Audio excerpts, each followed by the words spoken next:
नमस्कार दोस्तों, वंदे मातरम। राहुल गांधी ने अमेरिकी दौरे पर भी आरएसएस पर हमला जारी रखा है। उन्होंने कहा कि आरएसएस पूरे देश को एक नजरिए से देखता है। राहुल ने आरएसएस पर आरोप लगाया कि वो महिलाओं को प्रतिबंधित रखना चाहते हैं और उन्हें घरों से बाहर निकलते देखना नहीं चाहते हैं। दोस्तों, आगे बढ़ने से पहले आपसे रिक्वेस्ट रहेगी कि आप वीडियो को लाइक करेंगे और चैनल को सब्सक्राइब करेंगे। तो दोस्तों, श्रीमान राहुल गांधी जो कि आरएसएस से बहुत दिनों से चिढ़े बैठे हैं। एक्चुअली वो नहीं, उनका पूरा खानदान ही, जब से उनके नाना नेहरू जी ने आरएसएस को बैन करवाया था, ये उन दिनों की बात है। जब से आरएसएस एक्चुअली जब से बना है, कांग्रेस की जो शीर्ष नेतृत्व है ना, वो कभी भी आरएसएस को पनपते हुए नहीं देखना जाता। ठीक है। और फिलहाल राहुल गांधी अमेरिका में हैं और आरएसएस पर हमला बोल रहे हैं। उन्होंने आरएसएस की विचारधारा को संकुचित और एक पक्षीय बताया है। उन्होंने इस बात की आलोचना की कि आरएसएस भारत को एक विचार मानता है। राहुल कहते हैं भारत एक विचार नहीं बल्कि कई विचारों का सम्मेलन है। उन्होंने कहा आरएसएस का मानना है कि भारत एक विचार है, हमारा मानना है भारत बहुत सारे विचारों से मिलकर बना है। हमारा मानना है कि हर किसी को सपने देखने की इजाज़त मिले, बिना किसी की परवाह के, बिना उसका धर्म रंग देखे उसको मौका मिलना चाहिए। दोस्तों, जो ये आखिरी लाइन जो मैंने बोली थी कि बिना धर्म रंग देखे मौका मिलना चाहिए, राहुल गांधी ये बोल रहे हैं। तो भाई, तुम्हें किसने मना किया है यार? तुम भी बिना कास्ट देखे, बिना किसी का बैकग्राउंड देखे तुम भी ऐसे टिकट बांट दिया करो, है कि नहीं? तब तो पता चले कि तुम एक्चुअल में जो तुम बोल रहे हो उसकी कोई वैल्यू है या नहीं है। अब ऐसे ही कहीं पे जाना और कुछ भी बोलते रहना, उस चीज़ का कोई कोई मायना नहीं है उस चीज़ का। ठीक है। इसके अलावा राहुल गांधी ने प्राइम मिनिस्टर नरेंद्र मोदी और बीजेपी पर भी हमला बोला। उन्होंने कहा कि दोनों संविधान को नुकसान पहुंचाने की चाहत रखते हैं, जिसे इस बार के लोकसभा चुनावों के वक्त लोगों ने भांप लिया। राहुल ने कहा चुनाव में भारत के लाखों लोगों को साफ तौर पर पता चल गया कि प्रधानमंत्री संविधान पर हमला कर रहे थे। मैं जो बातें कर रहा हूं वह संविधान में है, राज्यों का संघ, भाषा का सम्मान, धर्म का सम्मान। सवाल है कि क्या आरएसएस, बीजेपी या प्रधानमंत्री नरेंद्र मोदी ये नहीं मानते कि भारत कई राज्य हैं? क्या वो राज्यों को संविधान में मिले अधिकारों से वंचित कर रहे हैं? क्या आरएसएस, बीजेपी और मोदी भाषा का सम्मान, धर्म का सम्मान नहीं करते? अगर राहुल गांधी का जवाब हाँ में है, तो किन पैमानों पर परखकर इस निष्कर्ष पर पहुंचे हैं? फिर यह सवाल भी है कि क्या राहुल अपने तय पैमानों पर खुद को, कांग्रेस पार्टी को या उनके सहयोगी दलों को परखेंगे?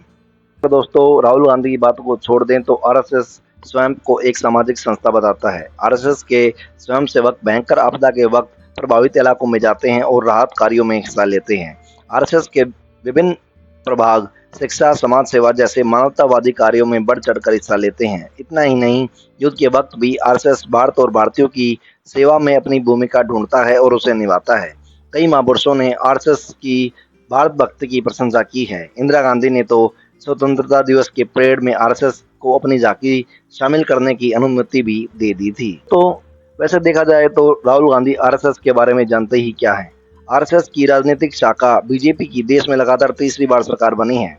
प्रधानमंत्री नरेंद्र मोदी ने सबका साथ, सबका विकास और सबका विश्वास का नारा दिया है। आरएसएस भी सांप्रदायिक, भाषीय, जातीय, इलाकाई समेत तमाम पैमानों पर एकता सुनिश्चित करने का हर संभव प्रयास करता रहता है। उसका एक प्रभाव मुस्लिम मंच हिंदू मुस्लिम एकता की दिशा में लंबे समय से कार्यरत है। आरएसएस प्रमुख मोहन भागवत वक्त वक्त पर गैर हिंदू धर्मगुरुओं से मिलते भी रहते हैं। और राहुल गांधी कहते हैं कि आरएसएस महिलाओं से उम्मीद करता है कि वह कम बोले और घर में रहें। कहते हैं ना, प्रत्यक्षम किम प्रमाणम, प्रत्यक्ष को प्रमाण की जरूरत क्या है? भारत ही नहीं, दुनिया भर में वो कौन सा समुदाय है जो महिलाओं से कम बोलने और घरों में रखना चाहता है? राहुल अगर अपने चापलूसों की बजाय किसी भी सामान्य बुद्धि के व्यक्ति से पूछ लेते तो संभवतः एक ही जवाब मिलता। देश में कौन से इलाके में आरएसएस ने महिलाओं को बांधने में जकड़ने की कोशिश की है? आरएसएस ने कब महिलाओं के लिए जीवन की शर्तें तय की हैं या कोई ये करो ये नहीं करो का फतवा जारी किया है? आरएसएस कार्यकर्ताओं को कब महिलाओं पर अत्याचार करते देश ने देखा है? लेकिन जहां ये सब होता है, क्या राहुल कभी बोलने की हिम्मत जुटा पाएंगे? जवाब है कभी नहीं। जहां महिलाओं को पुरुषों के मुकाबले आधे दिमाग का लिखित ऐलान है, राहुल गांधी कभी उधर उंगली नहीं उठाएंगे।